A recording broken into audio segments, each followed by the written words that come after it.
there's not many kids at that sort of age that would go out and train for 3-4 hours a day and stuff like that. And, you know, the hard work and everything else, you know, what you put in, you get back out. I'm a great believer of that. And to be fair to him, he's always put in a lot of work and everything else on and off the field. Me personally, it's all about building a team. So I would go to coaches that maybe coach at academies or wherever like that. Take them there, train with them, go to group sessions, get them playing with better players, more experienced players that come from that sort of level. And obviously then get feedback off coaches that are in that sort of game, you know. And with that then, you know, they are the ones that are sort of looking for these players and stuff like that. With it, you know, you can look into all the 1% things, the food, the diet, the rest, the recovery. You can do everything to a T, but unless they're willing to do that, because you're not always going to be there to guide them and show them. So, you know, you can give them the tools, but it's down to them then to use that.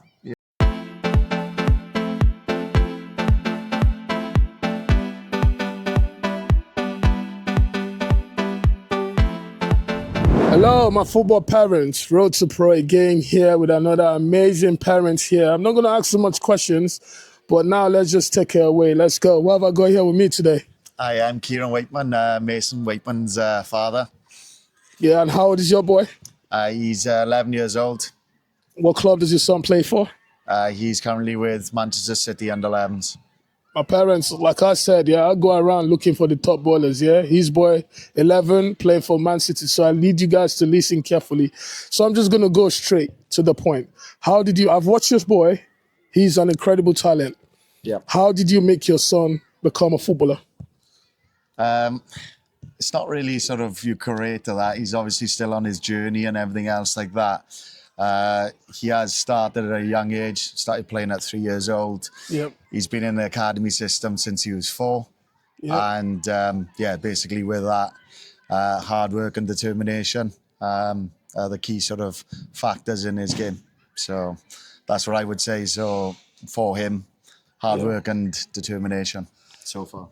So did your boy grow up from football, or did he come from a football background yourself? No, I was more rugby and stuff like that. We were obviously from Wales or wherever like that. But he done multiple of sports or wherever, played rugby and football. Done a bit of swimming and stuff like that as well, you know, so multi-sports and stuff like that. Basically with that. Amazing. So at what age then did your boy start playing football? 3 years old. He was playing 2 years up at 3 years old. And he was in the academy system at 4, playing a year up with 2 Welsh academies. Wow, from 3. I think you're the first I've had on the show that had the child playing from 3. That's incredible. So at what point then did you realize my son is a bowler? Because you mentioned earlier you come from a rugby background. Yeah. So why football then? Why did your son not pick the parts of rugby? He did rugby as well at the same time. You could just see on the pitch or wherever like that, you know, when he was 3 years old playing against 5 years old or that and still impacting the game and stuff, being able to do things and stuff like that. You could see from a young age that it was like a duck to water. But, you know, with obviously, he's obviously still young and stuff like that, and a long way to go with that. But I feel he's at the right place at the moment. Oh, wow, well, your son getting to the academy at age 4. So if you don't mind me asking then, what academy did he start with at age 4? Swansea and Cardiff. So he was with the both of them there. So did he play for any grassroots team up to or he just went straight into an academy? No, he was playing, like I said, he didn't go into academy till he was 4, nearly 5. He was playing with his local side at the time in Wales, in Swansea, which was Clydach. And like I said, he was playing 2 years up in that age. This is incredible. I'm still flabbergasted right now, my parents. I hope you're listening. So then at what point did you realize my son is a bowler then? What did you see? At one point did you be like, wow, because playing at that age from 3, 4, it's an incredible time to start. When did you notice that my son is an actually bowler? I just think the dedication or anything else like that, to be honest, you know, There's not many kids at that sort of age that will go out and train for 3-4 hours a day and stuff like that. And, you know, the hard work and everything else, you know, what you put in, you get back out. I'm a great believer of that. And to be fair to him, he's always put in a lot of work and everything else on and off the field. And I think that goes a long way, to be fair. So with that, just like I said to you, hard work, the ball, leave the ball do the talking, not me. That's incredible. But at that age, then, where did he get that drive and determination from? How did you instill that in him at a young age? I think it's one of them that's got to come from them. You know, you can tell them to do this and you can tell them to do that, but you know, especially as they get older, you know, they're going to find their own way. You're never going to be able to force them to do that. Yeah. They've got to want to do it. It's not for us to push them to do it or whatever like that. They've got to, you know, how far you want to go with it. You know, you can look into all the 1% things, the food, the diet, the rest, the recovery. Yeah. You can do everything to a T. But unless they're willing to do that, because you're not always going to be there to guide them and show them. So, you know, you can give them the tools, but it's down to them then to use that, you know. So, with that, you know, he's a good listener, but he's got his own mind as well now. So it's a lot easier when he was younger, put it that way. But yeah, that's what I would say on that. Well, it's amazing because I've watched him in this last game, and man, the way he's just flowing with the ball is incredible. So now he's time to transition into an academy environment to play. But for you then, just for my grassroots parents, you know, for some, they've got an athlete, but the child is not being scouted because there are a few things that the parents are not doing. E.g., it could be technical stuff with the child. It could be running with the boy. It could be diets, like you mentioned. You know, for you, what are the sort of things you did with your son to prepare him for the academic experience? What I would say is every child is different and every situation is different. So I would try and listen to your grassroots coach, first of all, speak to them, see what areas they can sort of take in. And then me personally, it's all about building a team. So I would go to coaches that maybe coach at academies or wherever like that, take them there, train with them, go to group sessions, get them playing with better players, more experienced players that come from that sort of level. And obviously then get feedback off coaches that are in that sort of game, you know, and with that then, you know, they are the ones that are sort of looking for these players and stuff like that. Yeah. If you have chance to speak to scouts, because there's lots of scouts around, sit and have a conversation, you know, sort of ask them questions, be inquisitive and see what they say, what they're sort of looking for. Yeah. And, you know, well, to be honest, for me, it's about building a team. Yeah. Put your kid around the best. Yeah. You know, I travel a lot of places to work with lots of different coaches and different players, you know, and a lot of detail for this, you know. So that's what my advice would be.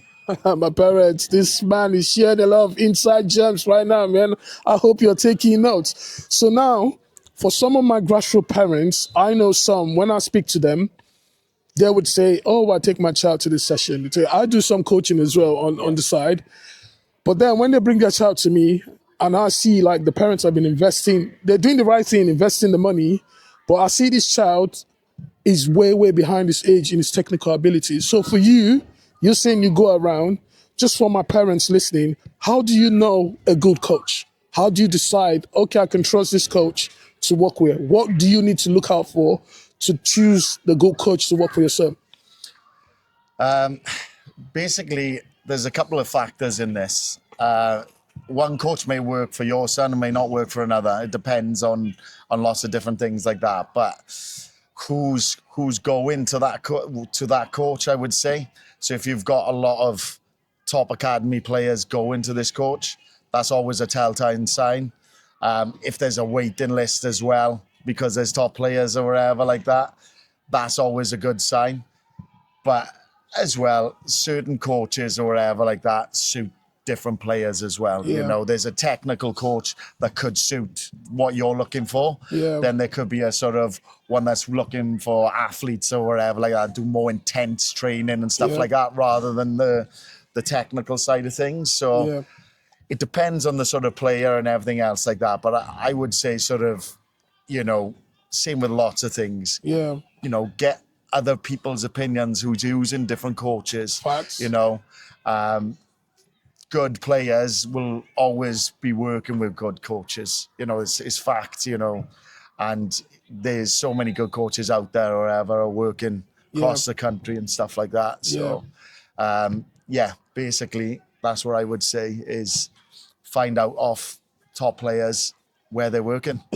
Join them. I enjoyed that, my guys. I enjoyed that. You mentioned something about your son's grassroots team. For my grassroots parents listening, how important is it to be in a good grassroots environment? And for your boy, what would you say a good grassroots club is? Just for my parents listening out there, how should they choose a decent grassroots club? And what should they look out for before deciding that's the grassroots club to go for? With the grassroots of that is a lot of people sort of go with school friends and stuff like that, because grassroots is primarily meant to be fun as well. You know, there's no pressure environment and stuff like that. It depends on the coach, though. Coach and some parents definitely are that, but you know what it should be is it should be just fun, no pressure, go and play and stuff like that. And you know, you can go into the detail and stuff like that, look at the different leagues where there's lots of scouts and different things like that, depending on what you want to do and stuff like that. If that's what you want to do, you know, there's certain days and stuff like that you can go to where there's obviously a lot of scouts that go to where you can be picked up and stuff. Yeah. But to be honest, grassroots for me, for him, was go and play. Go and play with your school friends that you don't get to play all the time and stuff like that. Go and express yourself. Go and make mistakes, because that's how you're going to learn. You know, go and enjoy. So, you know, I wouldn't... obviously, if the ability is not to the standard of your child, then it can have a negative effect. Yes. So, you know, you do sort of have to balance up the fun and everything of where your son is. Yeah. But what I would say is that's where the fun is at, you know? Yeah. So my parents, like you said, make sure before you choose, the environment has got to be fun for the child, because that's the first stage where the kids start to fall in love with the sport. They can either love the sport or hate the sport at that sport. Okay, few more questions and then I'll let you go, because I know you need to watch your son, okay? Now, thank you so much for all the gems, man. Even myself, I'm learning a lot right here, so thank you so much. So now, your boy now is an academy. A lot of my grassroots parents now would say, what's the difference then? So now he's made that transition from grassroots to academy. For you, in your own point of view, what would you say the difference is between grassroots players and academy players, and why? I think there is a big difference. Just listening, you know, having a conversation or whatever like that, telling the kids, taking in information. Yeah. You know, I think that is massively important, and then taking that information onto a pitch as well. You know, the mindset as well. Yeah. A lot of players in that environment, they want to win. Yeah. And, you know, they lose, you can tell how much it means to them. Yeah. You know, it's that sort of environment, you know, you play to compete. Yeah. You can see it. You watch them train, you watch them these tournaments and stuff like that. Yeah. You know, it's the level and stuff like that. You can see the commitment and everything else that they do. Yeah. And it shows on the pitch. It shows on the pitch, definitely. Yeah. You know, so, but no, I would definitely sort of say the mindset of the kids and everything else like that is next level, you know. Just like you said, watching your boy, I can see his attitude and his determination to want to win. But for some kids, most kids just want to play and have fun. Yes. But how did you help your boy then develop that mentality of you're in an environment now, you just need to think like a winner and always want to win? What sort of things did you do with your son to have that sort of mentality? Just give him different scenarios, different situations, put him in things where he's gonna win. places where he's going to lose. Yeah. Make it difficult. If he's winning all the time, Yeah. make him lose. Yeah. Go play him up, or put him in an environment where he's not in the best team or whatever. Give him struggle. Yeah. They need struggle. Yeah. Not all the time. Yeah. But give them sort of things. Yeah. So then you learn. Then you're learning. Yeah. Because the best thing about is, if you're gonna make mistakes, they're all gonna make mistakes. Is learn from their mistakes. Yeah. That's what molds you to become a better player. Yeah. And Before I let you go, then, what are the biggest challenges or a challenge that you've experienced as a parent, transitioning from grassroots now into academy? What's the biggest challenge or challenges you faced? to be honest, it's been a while or whatever for it, but